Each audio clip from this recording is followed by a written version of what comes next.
The egg was not supposed to hatch on a Tuesday. It was not supposed to hatch near the water recycling tanks either, but the Ardent Meridian was a working ship, not a hatchery, and the egg had its own schedule. It cracked at 3:40 ship time in the lower maintenance corridor while most of the crew was asleep. The duty roster for that hour had exactly one name on it: Dale Oren, Junior Environmental Systems Technician, who had been checking a pressure seal on Tank 7 when he heard the sound. It was a small sound, like someone tapping a spoon against a cup. Dale set down his tool and looked. The egg sat in its temperature box on the shelf where Dr. Inna-Rel had placed it 3 weeks ago. The box was alarmed, monitored, and connected directly to the medical bay. None of those systems had triggered yet. The crack along the shell was thin as a thread, and from inside it came a second tap. Dale walked over and crouched in front of it. He was not trained for this. He had read exactly nothing about Verath hatching protocols. What he knew about dragons was what everyone knew. They were rare, they were old as a species, they were deeply intelligent, and they bonded with one partner at hatching in a way that could not be undone. The bonding was biological. It was permanent. It required careful planning and a designated handler who had been psychologically evaluated and culturally prepared for the responsibility. Dale pressed his palm gently against the warm shell and said, "Hey, you okay in there?" The egg split open. She was silver, that was the first thing. Silver all over, wet and small, with wing membranes that were deep violet and still folded flat against her back.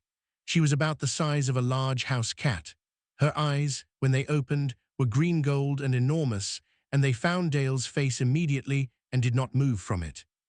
She made a sound, small, like a question. "Hi," Dale said.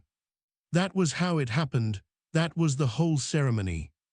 By the time Dr. Inna-Rel arrived 4 minutes later, alerted by the egg's internal sensor finally triggering, the hatchling was sitting in Dale's arms with her head under his chin.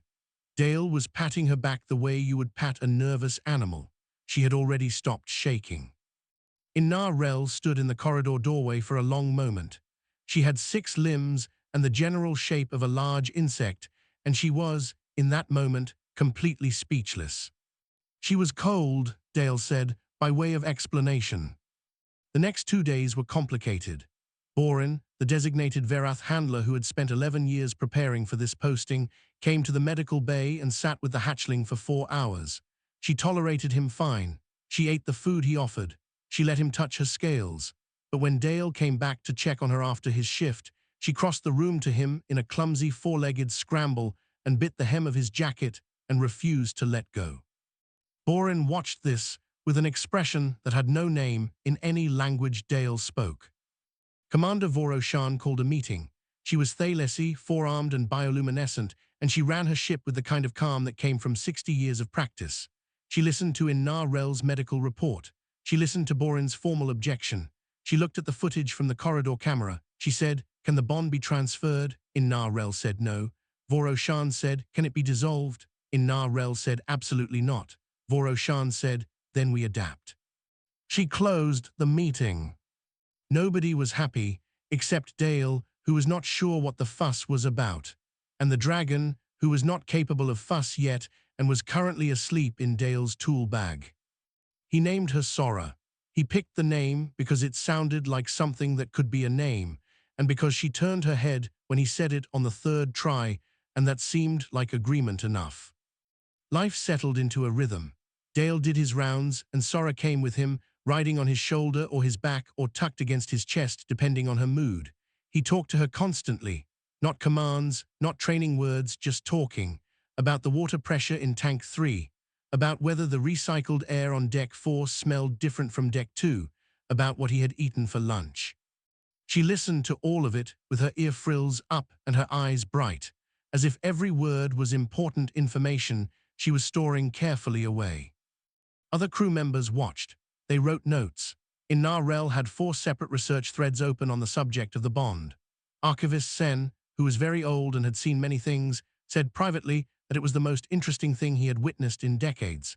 Engineering chief, he'd said he didn't see what the big deal was, and then was caught 3 separate times leaving small, smooth pebbles near Dale's workstation because he had read that young Verath liked interesting textures. Borin visited every day. He never stayed long. He brought good food and the right temperature stones and all the correct Verath comfort items. Sora accepted everything politely. She looked at him the way she looked at everyone else on the ship, with interest, with calm, with basic goodwill. She looked at Dale differently. 3 months passed. Sora grew. Her fire came in at week 5, a small burst that scorched Dale's sleeve and sent in Narel running with a sensor array. Dale wrote on the wall next to the scorch mark in permanent marker, "First fire, good girl." The mark was still there. Then the distress signal came in. A compact survey shuttle, 3 light hours out, hull damage, survivors aboard. The response team needed an environmental systems specialist for the extraction. The duty roster had exactly one name on it. Dale packed his kit. Sora was asleep in his bunk. He tucked his spare jacket around her so she would have his smell while he was gone. He told Borin she liked the left side of her jaw scratched and that she would not eat if the food was too cold. He said he would be back in 4 days. He left at 600. Sora woke at 6:12, looked at the door and waited. The first sign was the food. Borin brought her breakfast at 700, 1 hour after Dale's shuttle left the docking bay. Good meat, correct temperature, cut into the small pieces she preferred. She sniffed it. She looked at the door. She did not eat. Borin was not alarmed yet. Young Verath sometimes skipped meals. He left the food and sat nearby and spoke to her in the old dialect, low and steady, the sounds his kind used for comfort. She listened. Her ear frills moved slightly. She was not distressed. She was simply waiting. By hour 3, she had moved from the center of the bunk to the wall nearest the door, and she had Dale's jacket pulled under her chin with both front claws. By hour 6, she stopped responding to her name. Borin called in Narel at hour 8, not because anything was medically wrong yet. Her vitals were stable, her temperature was normal, her eyes were open and tracking.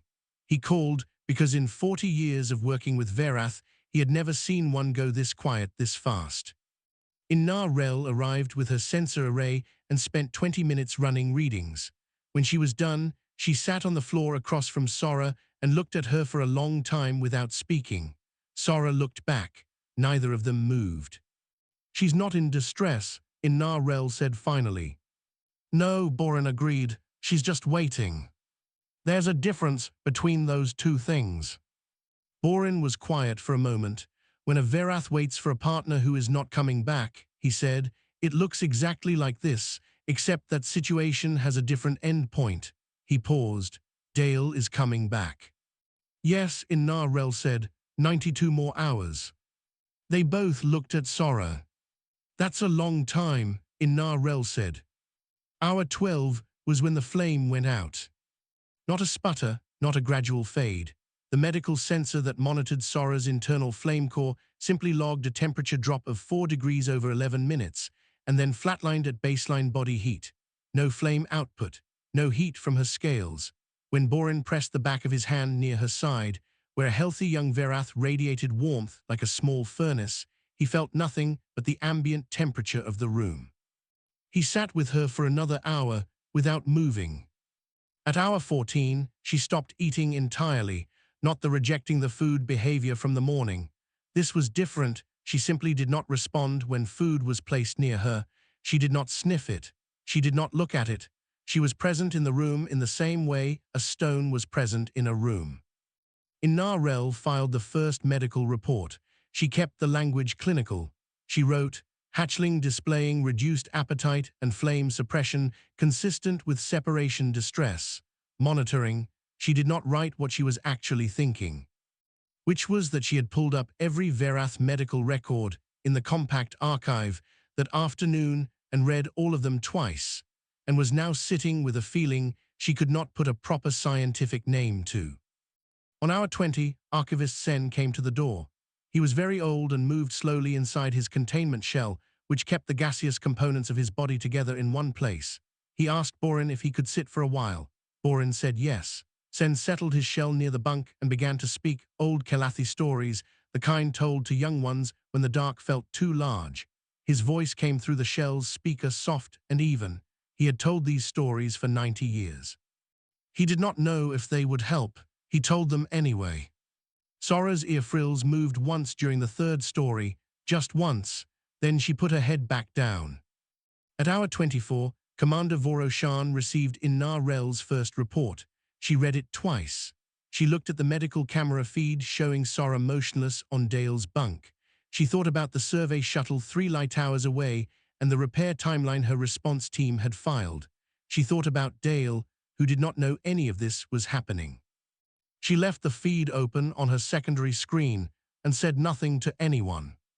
The hardest part of hour 36 was Borin. He tried everything he knew. He brought the warmth stones and arranged them correctly. He played the low harmonic sounds that Verath mothers made over clutches. He found a recording of Verath wind, actual wind from the home planet, archived on the ship's cultural database, and played it softly near the bunk. He sat close without crowding her. He gave her space without abandoning her. He did every single thing that 40 years of training had taught him to do for a bonded hatchling in distress. She tolerated it all. She did not improve. He went to his own quarters at hour 40 and sat in the dark for a long time. He was old, and he was proud of his work, and he was good at what he did, and he had lost this one before he ever had it, and the human had not even known there was a competition. He was not angry at Dale. He had tried being angry at Dale in the first weeks and found there was nothing in it to hold on to. Dale was not charming or strategic or even particularly aware of what he had done.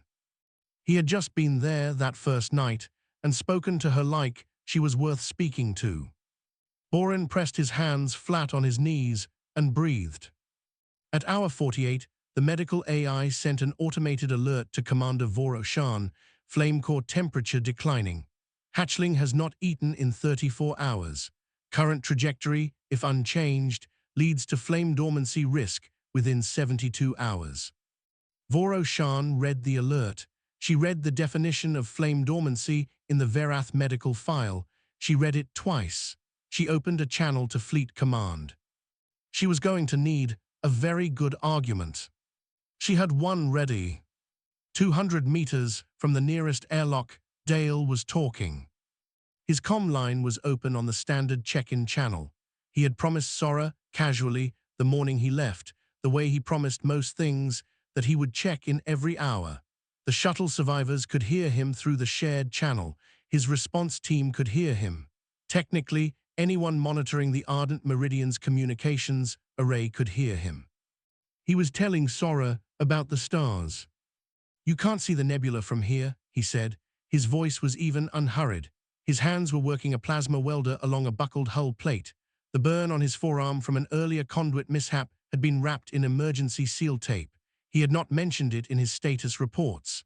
"It's behind the shuttle from this angle, but there's a cluster off to the left, your left if you're facing the main viewport back home, that's got this weird blue edge to it.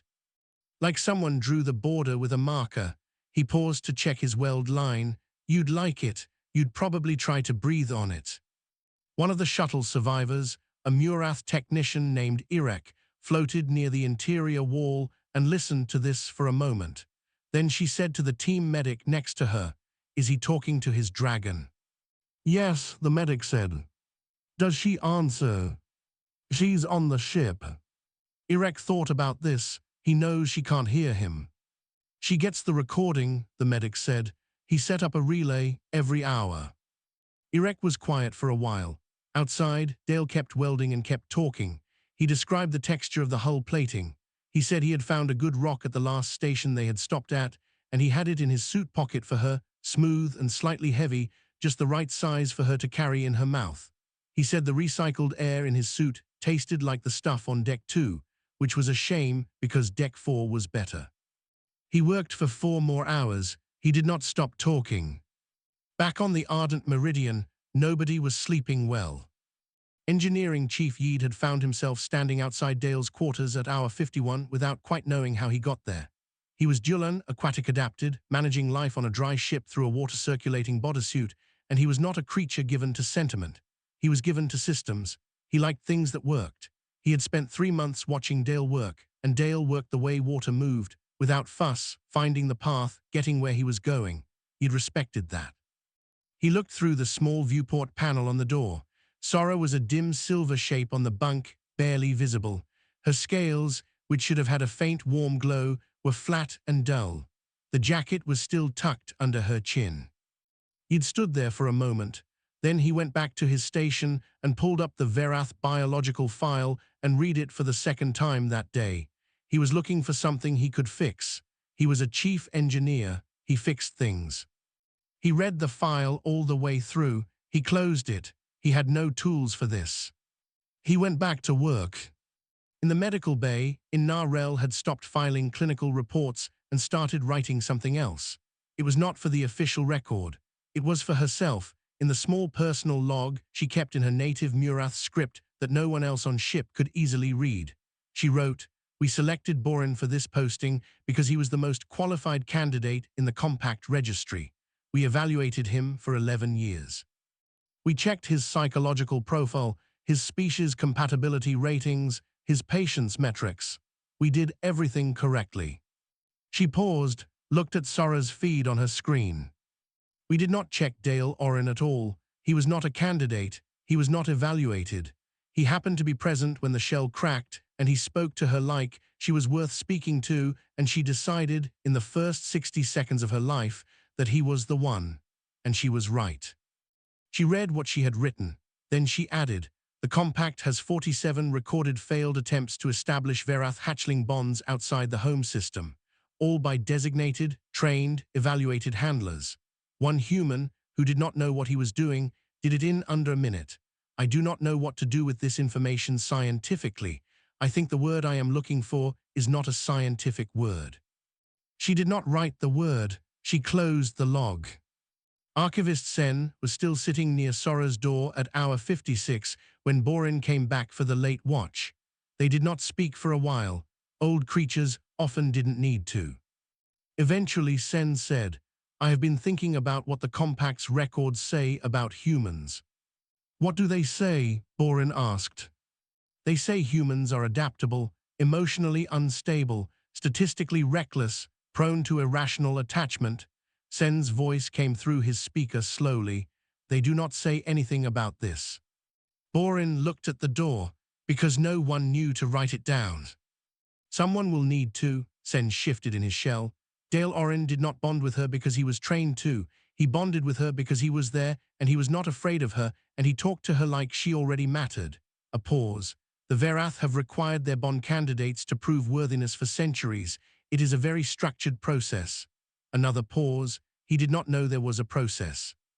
"No," Borin said quietly, "he didn't." They sat together in the corridor. Inside, Sora's temperature readout ticked down by another fraction of a degree.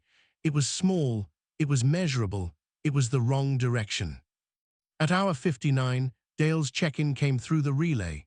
His voice, slightly delayed by distance, filled the small speaker Borin had set up outside her door. "Hey Sora, hour 8, all good out here. Found another good hull seam, which is what dreams are made of out in open space. A beat. I'll be home in a bit. Sit tight." Inside, Sora lifted her head. Just for a moment, then she put it back down. But she had lifted it. Borin noticed. He did not say anything. He pressed his hands flat on his knees and breathed, and for the first time in 2 days he thought, maybe. The call to Fleet Command lasted 22 minutes. Voroshan had prepared for it the way she prepared for everything, thoroughly, without visible emotion, and with the specific kind of patience that came from knowing she was right and being willing to wait as long as it took for everyone else to figure that out. The admiral on the other end was named Boris Kale, a Thalesi like herself, senior to her by 2 decades. He had a reputation for being difficult. She had a reputation for not finding difficult people very interesting. "The reclassification you are requesting," he said, "applies to bonded compact core species only. Humans are not a core species. The protocol does not cover them." "The protocol," Voroshan said, "covers bonded Verath hatchlings in medical distress whose partner bond has been disrupted by mission deployment. The hatchling is the compact species in question. I am not reclassifying the human. I am reclassifying the situation. A pause. The bond partner is the human, Boris Kale said. Yes, that's irregular. Admiral, she said, I have a 3-month-old Verath hatchling whose flame core temperature has dropped to critical threshold and who has not eaten in 40 hours because her bond partner was sent on an extraction mission. I have 72 hours before she enters permanent flame dormancy. I need the extraction mission reclassified so I can bring her partner home faster. I am asking once. Another pause, longer this time. You understand, the Admiral said slowly, that if I approve this, it sets a precedent. Human bond status will be on the record as recognized under Compact Emergency Protocol. I am aware, Voroshan said. I expect the paperwork will be interesting. He approved it. She closed the channel, sat back in her chair, and spent approximately 4 seconds on something that was not quite satisfaction before she opened a line to the response team. The new plan was faster. It was also considerably more dangerous. Instead of completing full hull repairs on the survey shuttle before moving survivors, the team would do a minimum patch, just enough to hold pressure, and then dock the damaged shuttle directly to the Ardent Meridian while it was still compromised. Emergency docking with a structurally unstable vessel required precise maneuvering and a person on the outside managing the connection points manually. Dale read the briefing in 40 seconds. He asked 2 questions. He said, how long until we dock?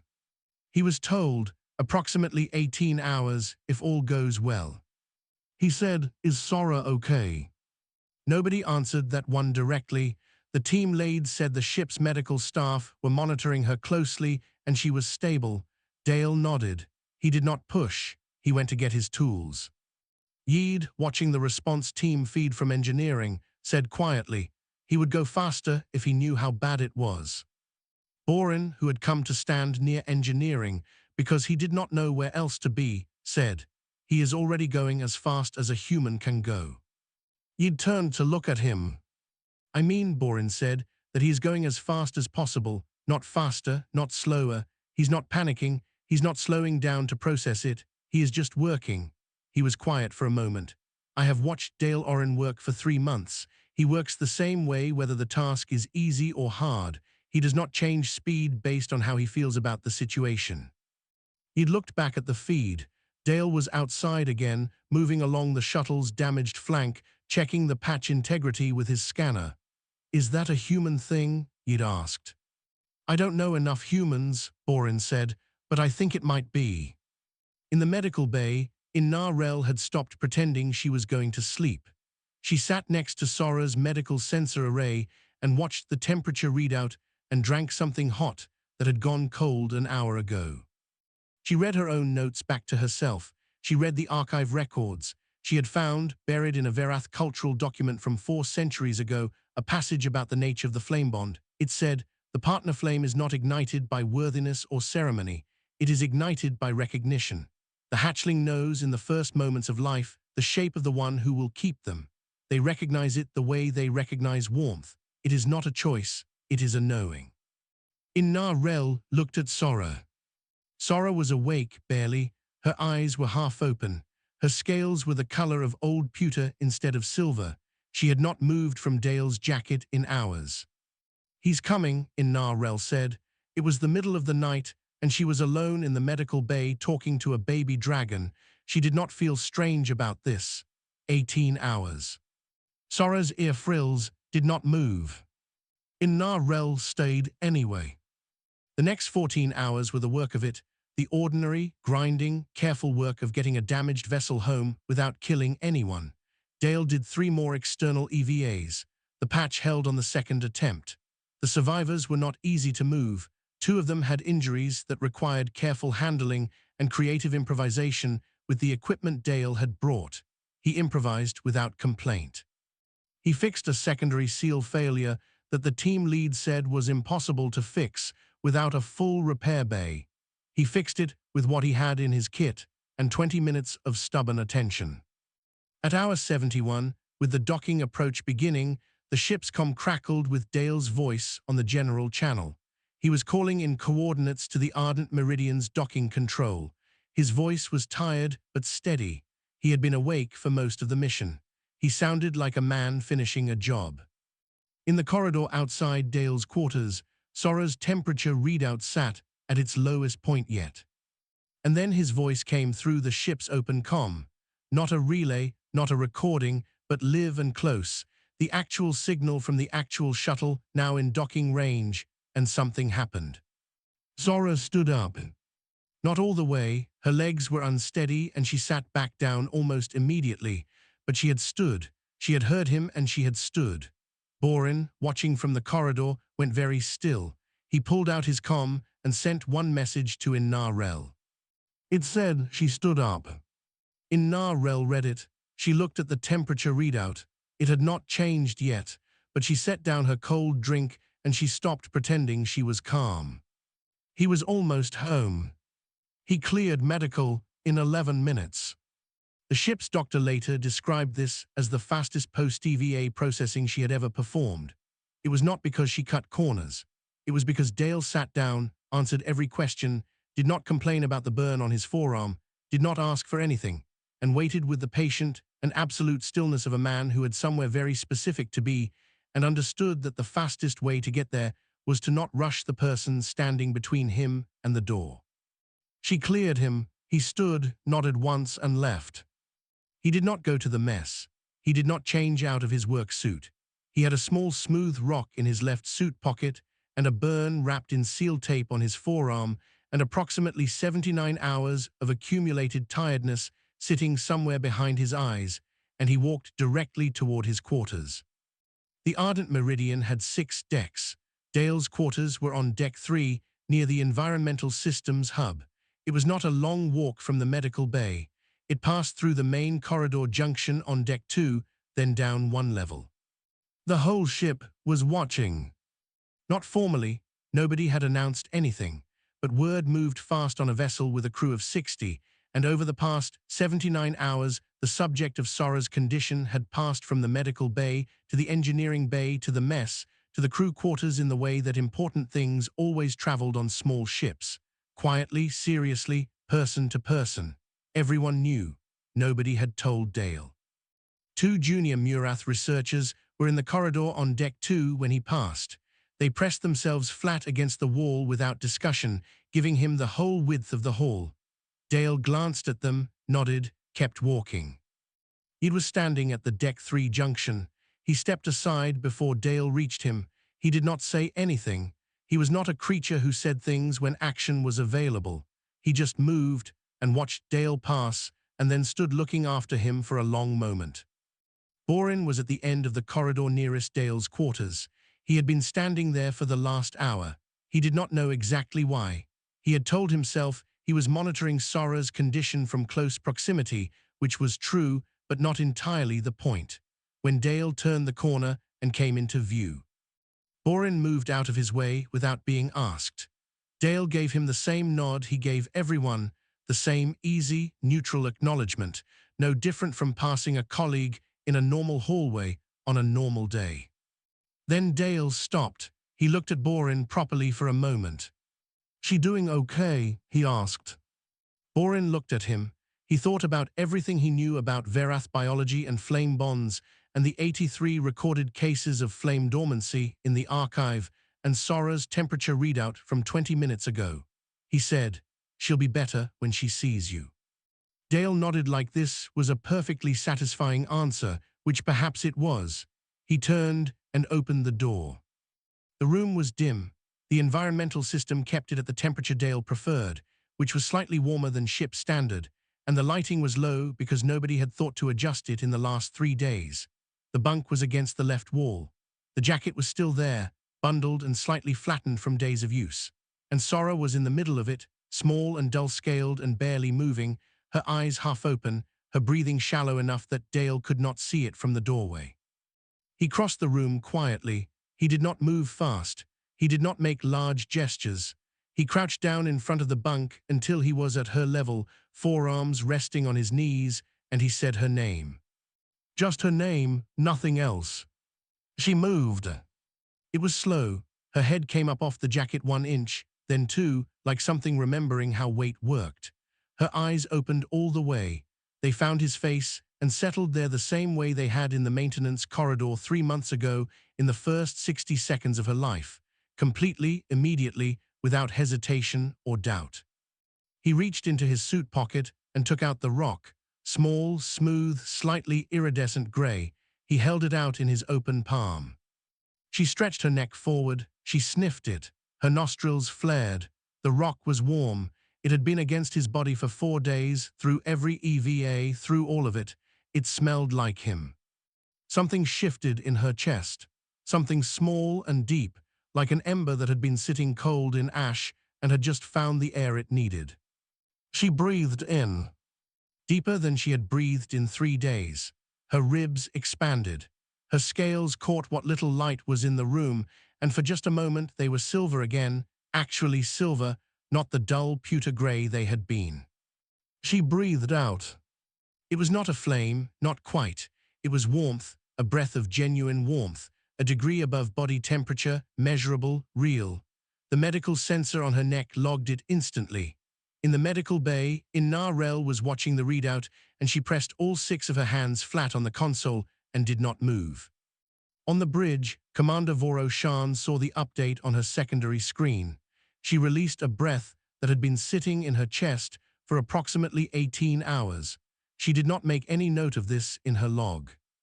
Dale picked up the rock and set it carefully in Sora's space near the jacket, within easy reach. He sat on the floor next to the bunk, back against the wall, and did not move. He was tired enough that his eyes wanted to close. He let them just slightly. Sora shuffled forward. She put her head in his lap. He put his hand on her back, between her wings, and kept it there. After a while, she breathed out again, warmer this time. The seal tape on his forearm got warm, then hot. Then Dale opened his eyes and looked down at the small, determined flame she had produced directly onto his arm. "Hey," he said, "that's the injury." "She did it again." He laughed. It was a short, tired, genuine laugh, the kind that comes out when something catches you off guard in the best possible way. She lifted her head and looked at him with her green-gold eyes and made the small sound she had made on the very first night, the one that sounded like a question. He shook his head, still smiling. "Yeah," he said, "I'm back." In the corridor outside, Borin heard Dale laugh. He stood with his hands flat on his knees for a moment. Then he turned and walked slowly toward the mess, because he had not eaten in several hours, and because some things were better given a little space and quiet to settle into what they were. Archivist Sen, who had been at his station at the end of the corridor and had heard everything, opened his historical record and wrote one line at the top of a new entry. He would fill in the rest later. For now, one line was enough to hold the shape of it. He wrote, "What follows is an account of the day a baby dragon remembered how to breathe." 3 weeks after Dale came home, Sora set the navigation console on fire. Not seriously, a small fire. A controlled, enthusiastic, completely intentional fire aimed at the holographic star map because it was rotating too slowly for her taste, and she had opinions about this. The nav officer made a sound that no language translator handled well and reached for the suppressant. Sora watched the little foam cloud with great interest.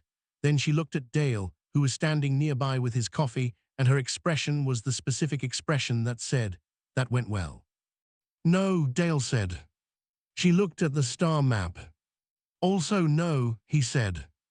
She huffed warm air through her nostrils, which at 3.5 months old produced a slightly scorched smell and nothing more dangerous.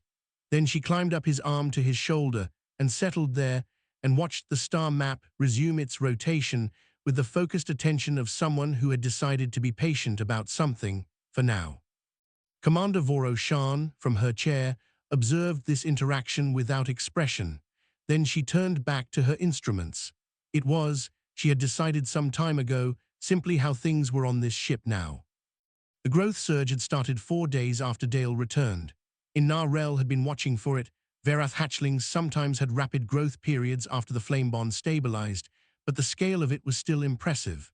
Sora was 30% larger than she had been before Dale left.